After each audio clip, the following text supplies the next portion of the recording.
Chapter 16. Nikobob refuses a crown. Almost the first persons that Zella saw when she landed from the silver-lined boat at Regos were her father and mother. Nikobob and his wife had been greatly worried when their little daughter failed to return from Coregos, so they had set out to discover what had become of her.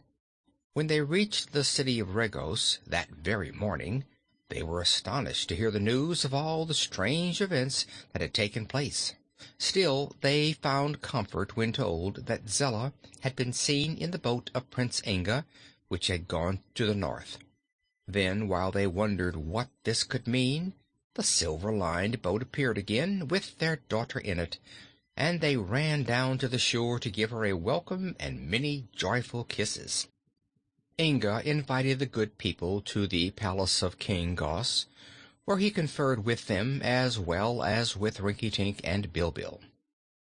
"Now that the king and queen of Regos and Coregos have run away," he said, "there is no one to rule these islands, so it is my duty to appoint a new ruler, and as Nikobob, Zella's father, is an honest and worthy man, I shall make him the king of the Twin Islands."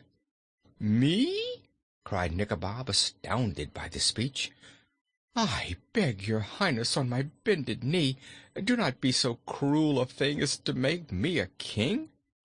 "Why not?" inquired Rinkitink. "I am a king, and I know how it feels. I assure you, good Nikobob, that I quite enjoy my high rank, although a jeweled crown is rather heavy to wear in hot weather." "With you, noble sir, it is different," said Nikobob, "for you are far from your kingdom and its trials and worries, and may do as you please. But to remain in Regos as king over these fierce and unruly warriors would be to live in constant anxiety and peril, and the chances are that they would murder me within a month. As I have done no harm to anyone, and have tried to be a good and upright man, I do not think that I should be condemned to such a dreadful fate." "Very well," replied Inga. "We will say no more about your being king.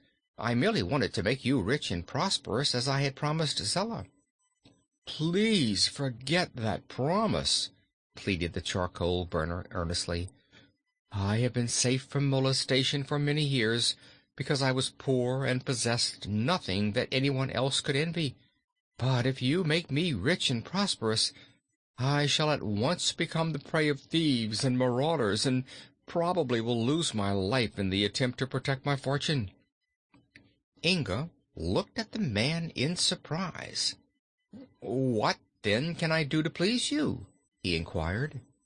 "Nothing more than to allow me to go home to my poor cabin," said Nikobob.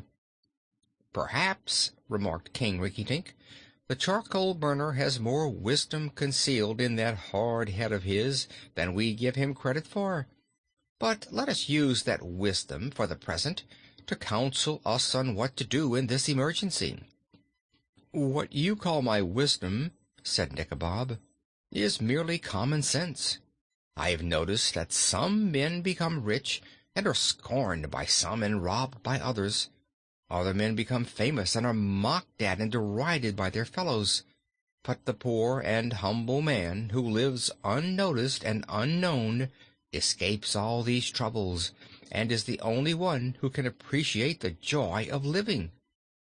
"If I had a hand instead of a cloven hoof, I'd like to shake hands with you, Nikobob," said Bilbil the goat.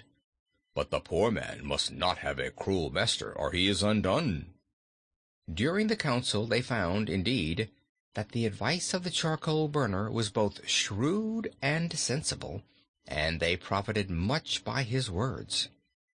Inga gave Captain Buzz the command of the warriors, and made him promise to keep his men quiet and orderly if he could.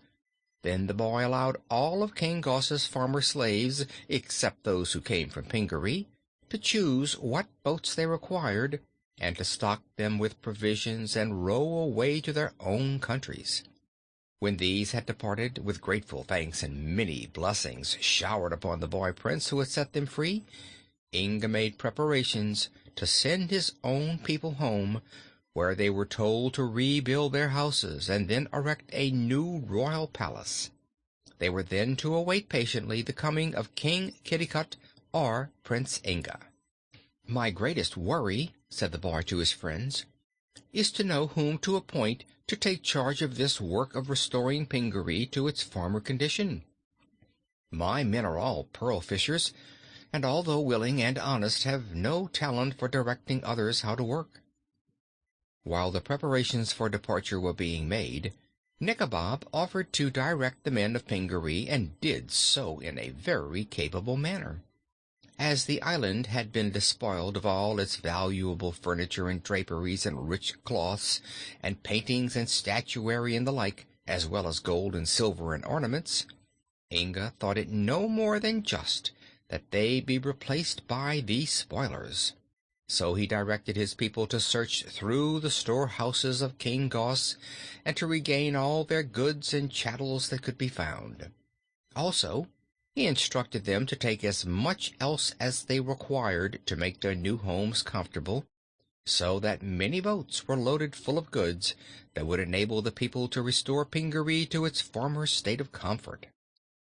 For his father's new palace, the boy plundered the palaces of both Queen Cor and King Gos, sending enough wares away with his people to make King Kitticut's new residence as handsomely fitted and furnished as had been the one which the ruthless invaders from Regos had destroyed. It was a great fleet of boats that set out one bright sunny morning on the voyage to Pingaree, carrying all the men, women, and children, and all the goods for refitting their homes. As he saw the fleet depart, Prince Inga felt that he had already successfully accomplished a part of his mission, but he vowed he would never return to Pingaree in person until he could take his father and mother there with him, unless indeed King Gos wickedly destroyed his beloved parents, in which case Inga would become the king of Pingaree, and it would be his duty to go to his people and rule over them. It was while the last of the boats were preparing to sail for Pingaree that Nikobob, who had been of great service in getting them ready, came to Inga in a thoughtful mood and said, "Your Highness, my wife and my daughter Zella have been urging me to leave Regos and settle down in your island in a new home. From what your people have told me, Pingaree is a better place to live than Regos, and there are no cruel warriors or savage beasts there to keep one in constant fear for the safety of those he loves. Therefore, I have come to ask to go with my family in one of the boats." Inga was much pleased with this proposal, and not only granted Nikobob permission to go to Pingaree to live, but instructed him to take with him sufficient goods to furnish his new home in a comfortable manner. In addition to this, he appointed Nikobob general manager of the buildings and of the pearl fisheries until his father or he himself arrived, and the people approved this order because they liked Nikobob and knew him to be just and honest. Soon as the last boat of the great flotilla had disappeared from the view of those left at Regos, Inga and Rinkitink prepared to leave the island themselves. The boy was anxious to overtake the boat of King Gos, if possible, and Rinkitink had no desire to remain in Regos. Buzzub and his warriors stood silently on the shore and watched the black boat with its silver lining depart, and I am sure they were as glad to be rid of their unwelcome visitors as Inga and Rinkitink and Bilbil were to leave. The boy asked the White Pearl what direction the boat of King Gos had taken, and then he followed after it, rowing hard and steadily for 8 days without becoming at all weary. But although the black boat moved very swiftly, it failed to overtake the barge, which was rowed by Queen Cor's 40 picked oarsmen. End of chapter 16.